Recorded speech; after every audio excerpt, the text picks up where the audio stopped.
जय श्री श्याम दोस्तों, आस्तिक कहानियों में आपका स्वागत है। श्री राधा कृष्ण जी का विवाह जैसा कि भक्तमाल में बताया गया है। एक बार श्री कृष्ण को लेकर नंद जी वृंदावन पहुंचे तथा भंडार नामक उपवन में गायों को चराने लगे। वहां एक सुंदर सरोवर में गायों को जल पिलाया तथा खुद भी पिया और बाद में श्री कृष्ण को लेकर एक पेड़ की जड़ के निकट जा बैठे।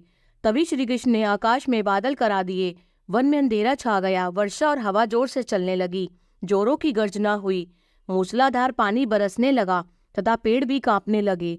वृक्षों की शाखाएं टूट टूट कर गिरने लगी। यह देखकर नंद जी को विस्मय हुआ।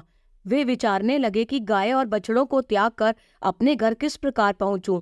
अगर घर ना जाऊं तो इस बालक का क्या करूं। तभी श्री कृष्णचंद्र रो पड़े और पिता के कंठ से चिपक गए।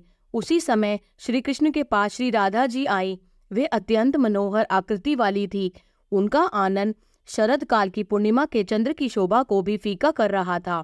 नंद जी श्री राधे से बोले कि देवी, मैं तुम्हारे संबंध में यह भी जान चुका हूँ कि तुम श्री हरि को लक्ष्मी से भी अधिक प्रिय हो।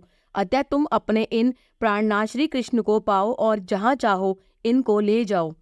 अपने मनोरथ की पूर्ति के पश्चात तुम मेरे इस सुत को मुझे लौटा देना। इस प्रकार कहकर श्री कृष्ण को नंद जी ने श्री राधा के हाथों में थमा दिया। श्री कृष्ण को लेकर वह नंद जी से कहने लगी कि बाबा, यह रहस्य अन्य किसी को मत बतलाना। हे नंद, अनेक जन्मों के पुण्य फल का उदय होने पर तुम आज मेरा दर्शन कर पाए हो। गर्ग जी के वचन द्वारा तुम इस विषय को जान पाए हो तथा हमारे अवतार का कारण भी तुमको ज्ञात है। अब तुम गोकुल पहुँचो। जो चाहो मुझसे मांग लो। मैं तुम्हें वर देना चाहती हूँ।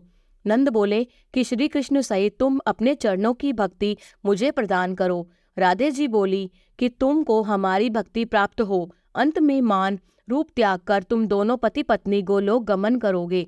यह कहकर श्री राधा श्री कृष्ण को लेकर एकांत में चली गई। अब श्री कृष्ण ने पूर्ण रूप लिया और श्री राधे से बोले कि हे राधा, गोलोक में देव मंडली में जो वृतांत हुआ था वह तो तुमको याद है ना। तुम मुझे प्राणों से भी प्यारी हो। जैसी तुम हो वैसा मैं हूँ। हम दोनों में कोई भेद नहीं है। राधे, जिस प्रकार शरीर की शोभा आभूषण बढ़ाता है, उसी प्रकार मेरी शोभा तुम ही हो।